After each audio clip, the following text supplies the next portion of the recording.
ಪುತ್ತೂರು ನಗರ ಠಾಣಾ ಪೊಲೀಸರು ನಡೆಸಿದ ಕಾರ್ಯಾಚರಣೆಯೊಂದರಲ್ಲಿ ಅಂತಾರಾಜ್ಯ ಗಾಂಜಾ ಸಾಗಾಟ ಪತ್ತೆ ಮಾಡಿ 175 ಕೆಜಿ ಗಾಂಜಾ ವಶಪಡಿಸಿಕೊಂಡ ಪ್ರಕರಣದ ಆರೋಪಿಗಳನ್ನು 4 ದಿನಗಳ ಅವಧಿಗೆ ಪೊಲೀಸ್ ಕಸ್ಟಡಿಗೆ ನೀಡಲಾಗಿದೆ.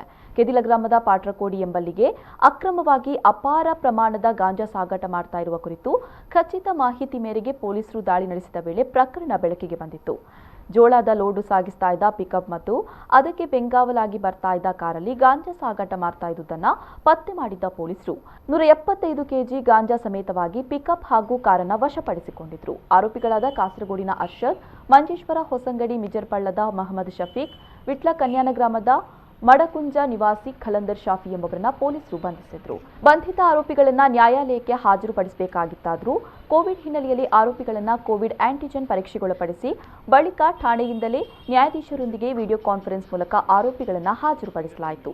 ಈ ಪ್ರಕರಣದ ಕುರಿತು ಇನ್ನೂ ಹೆಚ್ಚಿನ ತನಿಖೆ ಅಗತ್ಯವಿರುವುದರಿಂದ ಆರೋಪಿಗಳನ್ನು ತಮ್ಮ ಕಸ್ಟಡಿಗೆ ನೀಡಬೇಕು ಅಂತ ಪೊಲೀಸರು ನ್ಯಾಯಾಧೀಶರಿಗೆ ಮನವಿಯನ್ನ ಮಾಡಿದ್ರು. ಮನವಿಯನ್ನ ಪುರಸ್ಕರಿಸಿದ ನ್ಯಾಯಾಧೀಶರು ಆರೋಪಿಗಳನ್ನು ಹೆಚ್ಚಿನ ತನಿಖೆಗಾಗಿ 4 ದಿನದ ಮಟ್ಟಿಗೆ ಪೊಲೀಸ್ ಕಸ್ಟಡಿಗೆ ಒಪ್ಪಿಸಿ ಆದೇಶಿಸಿದರು. ನಮ್ಮ ಪುತ್ತೂರು ನಗರ ಠಾಣೆಯ ಇನ್ಸ್ಪೆಕ್ಟರ್ ತಿಮ್ಮಪ್ಪ ನಾಯ್ಕರವರ ನೇತೃತ್ವದ ತಂಡ ಒಂದು ಅಂತಾರಾಜ್ಯ ಗಾಂಜಾ ಸಾಗಾಟಗಾರರ ಒಂದು ದೊಡ್ಡ ಜಾಲವನ್ನು ಪತ್ತೆ ಹಚ್ಚಿದೆ.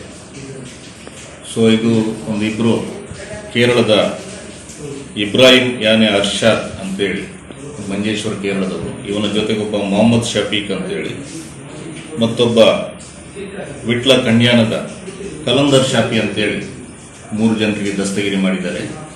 ಇವರು 2 ವಾಹನದಲ್ಲಿ, ಒಂದು ಪಿಕಪ್ ವಾಹನ ಮತ್ತೊಂದು ಕಾರ್, ಟಾಟಾ ಟಿಯಾಗೋ ಕಾರ್ ಮತ್ತೊಂದು ಪಿಕಪ್ ವಾಹನದಲ್ಲಿ ಸುಮಾರು 175 ಕೆಜಿ ಗಾಂಜಾವನ್ನು ನಮ್ಮ ನೆರೆ ರಾಜ್ಯದಿಂದ ಅದನ್ನು ಇನ್ನೊಂದು ರಾಜ್ಯಕ್ಕೆ ನಮ್ಮ ದಕ್ಷಿಣ ಕನ್ನಡ ಜಿಲ್ಲೆಯ ಮುಖಾಂತರ ಸಾಗಾಟ ಮಾಡ್ತಾ ಇದ್ದಾಗ ಒಂದು ಖಚಿತವಾದ ಒಂದು ಮಾಹಿತಿಯನ್ನು ಪಡೆದುಕೊಂಡು ಆ ಮಾಹಿತಿಯನ್ನು ನಮ್ಮ SP ಸಾಹೇಬರಿಗೆ, ನಮ್ಮ ಎಡಿಷನಲ್ SP ಸಾಹೇಬರಿಗೆ ಮತ್ತು ನಮಗೆ ತಿಳಿಸಿ ಅವರು ತಮ್ಮ ತಂಡದೊಂದಿಗೆ ದಾಳಿ ಮಾಡಿದ್ದಾರೆ.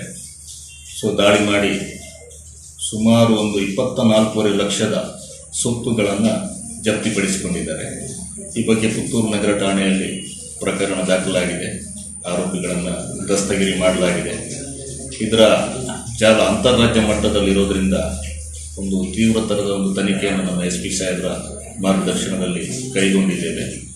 ಇನ್ನೂ ಕೆಲವು ಆರೋಪಿತರನ್ನು ಈ ಪ್ರಕರಣದಲ್ಲಿ ನಾವು ಬಂಧಿಸಬೇಕಾಗಿದೆ. ಮತ್ತು ಈ ಜಾಲದಲ್ಲಿ ತೊಡಗಿಸಿಕೊಂಡ ಇತರ ರಾಜ್ಯದ ವ್ಯಕ್ತಿಗಳ ಬಗ್ಗೆ ಕೂಡ ನಾವು ತನಿಖೆಯನ್ನು ಮಾಡ್ತಾ ಇದ್ದೇವೆ.